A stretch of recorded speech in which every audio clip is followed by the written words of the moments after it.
Bonjour tout le monde, bienvenue pour cette première vidéo sur la série de la mise en place du plateau de la Citadelle.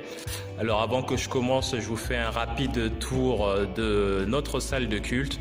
Donc là, comme vous pouvez le voir, vous avez l'auditoire avec l'ensemble des chaises et au milieu, là, vous voyez la console de mixage qu'on ira voir tout à l'heure. Et puis un petit tour très rapidement sur notre estrade où vous avez les différents instruments, une batterie, ainsi que des éléments que je vous présenterai sur les prochaines vidéos pour regarder les différents matériels qui sont à disposition pour la sonorisation.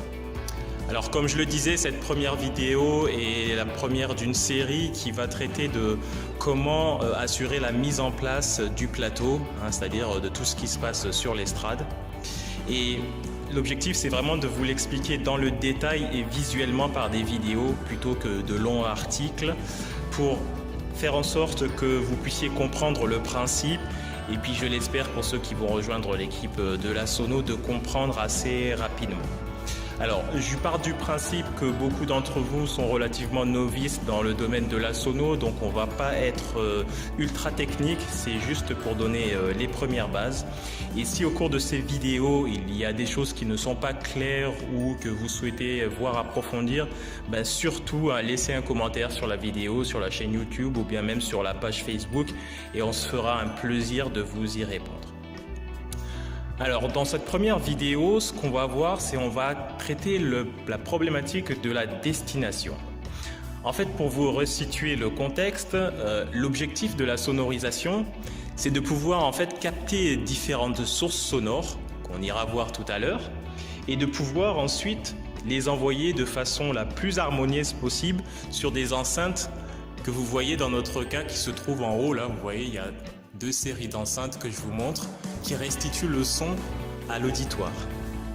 Et donc, il faut être en sorte de capter ces sources sonores et de les restituer de la façon la plus agréable possible. Alors, on va aller voir les différentes sources sonores illustrées ici. Donc, dans l'exemple, vous avez un micro, donc un micro pour le chant, où une personne, un homme ou une femme, va vous chanter et l'idée c'est de pouvoir capturer ce qui est chanté pour pouvoir le restituer à l'auditoire. Un deuxième type de source sonore, ça peut être un instrument, donc en l'occurrence là c'est un piano, et faire en sorte de capter ce que nos talentueux pianistes jouent pour pouvoir aussi le restituer. Un troisième exemple, c'est aussi une batterie que vous voyez, qu'on regardera en détail dans une prochaine vidéo. Et vous pouvez aussi avoir des sources sonores particulières. Un exemple ici, c'est un ordinateur qui peut être sur scène, soit utilisé par un musicien ou même par un orateur qui souhaite passer une musique ou une vidéo. Et donc il faut être en capacité de capter toutes ces sources sonores. Une fois qu'on les a identifiées, se pose la première question, où est-ce qu'on doit amener le son qu'on capte de ces différentes sources sonores? Et donc, la première qui est la plus évidente, c'est qu'il faut prendre toutes ces sources sonores pour les amener à la console de mixage. Alors, je vais vous illustrer le parcours, on va dire classique ou le plus standard qu'on retrouve dans les configurations les plus simples. Là, ce que vous voyez, c'est que j'ai le micro avec un câble qui descend. Et donc là, vous voyez le câble du micro, donc à droite. Et vous avez la même chose pour le piano. On a un câble qui sort du piano, qui est branché. Et l'idée, c'est qu'il faut amener ces deux câbles-là à la console du mixage. Alors, la première option, et on va la faire, on imagine que j'ai le câble, ces deux câbles-là dans ma main. Et je vais aller les amener jusqu'à ma console de mixage qui se trouve en plein milieu de la salle. Et donc, l'idée c'est que tous les câbles, dans le schéma le plus naturel possible, c'est tous les câbles de toutes les sources sonores que vous avez, vous devez les amener à la console de mixage. Alors en général, les consoles de mixage qui sont relativement d'entrée de gamme ou relativement simples, c'est que pour chaque câble qui se trouve sur l'estrade, il faut tirer le câble pour l'amener jusqu'à cette console de mixage qui à l'arrière va avoir autant d'entrées que de câbles possibles. Donc, l'un des avantages, c'est que le schéma est relativement simple. Vous avez un câble sur l'estrade. La destination, ça va être une entrée sur la console de mixage. C'est simple à comprendre. Le gros inconvénient, et là vous pouvez le voir assez simplement, c'est que vous allez devoir gérer la problématique de distance. Dans notre exemple précisément, vous avez que deux câbles, un micro et le piano. Mais imaginez que vous en ayez une trentaine sur une estrade de ce type. Il faut pouvoir tirer tous les 30 câbles pour les amener sur cette distance à la console de mixage. Et donc là, ça devient beaucoup plus compliqué, sachant que là, on est dans une salle de culte, donc on pourrait imaginer que dans l'allée que vous voyez ici, on pourrait faire passer les câbles, les isoler, pour que ça ne puisse pas trop déranger les gens.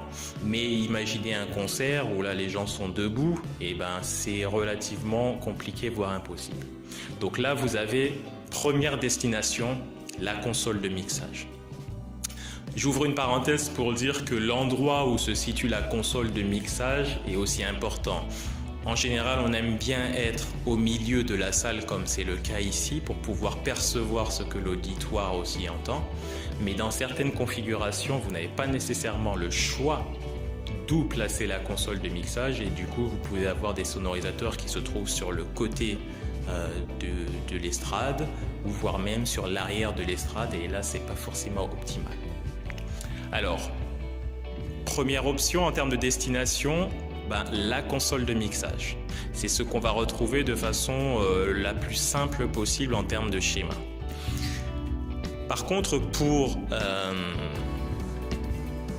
s'affranchir du problème de distance qu'on peut avoir, il y a une deuxième alternative qu'il faut avoir en tête, c'est de passer par ce qu'on appelle un rack. Et donc un rack, ce n'est rien d'autre en fait qu'un concentrateur des différents câbles que vous allez avoir sur l'estrade. Et donc, il va récupérer l'ensemble des câbles qui vont se trouver sur l'estrade et envoyer les différents sons qui sont captés sur l'estrade à la console de mixage. Et donc là, dans ce cas, le schéma est un peu différent.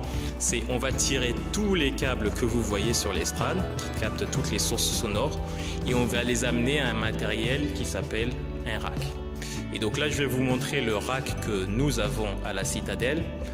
Et comme vous le voyez, donc c'est un gros matériel où vous avez tous les câbles qui sont mis en face des différentes entrées.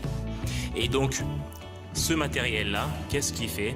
Il prend tous ces câbles, il les agrège dans cette grosse machine avec plein d'électronique et ensuite, c'est lui qui va se charger d'envoyer le son des différentes sources sonores vers la console de mixage qui se trouve là-bas. Et donc, comment il fait ça? Eh bien, par la merveille de la technologie, vous avez un petit câble blanc ici qui part du rack, qui va, dans notre cas, dans notre configuration, passer par le sol et qui va amener l'ensemble des sons à la console de mixage qui se trouve là-bas. Et donc, l'un des gros intérêts, c'est que vous vous affranchissez de la problématique de tirer un ensemble de câbles sur une distance. Tout est concentré sur ce rack-là et amené par un seul câble vers la console de mixage. Par contre, quelque chose qui n'est pas nécessairement évident, c'est que vous devez vous assurer que le rack et la console de mixage soient compatibles parce que, pour faire simple, s'ils ne sont pas compatibles, tout le son que vous captez sur le rack ne sera pas bien restitué sur la console de mixage. Donc voilà dans cette première vidéo une explication de où est-ce qu'on doit amener les différentes sources sonores. La première option, c'est de prendre tous les câbles et de les amener directement à une console de mixage. La deuxième option, c'est de prendre ces mêmes câbles-là et de les faire passer par un rack. Et c'est ce rack qui va se charger d'amener l'ensemble des sources sonores vers la console de mixage. Voilà. C'est fini pour cette première vidéo. Très rapidement, une deuxième vidéo qui va parler de la problématique de placement. À bientôt.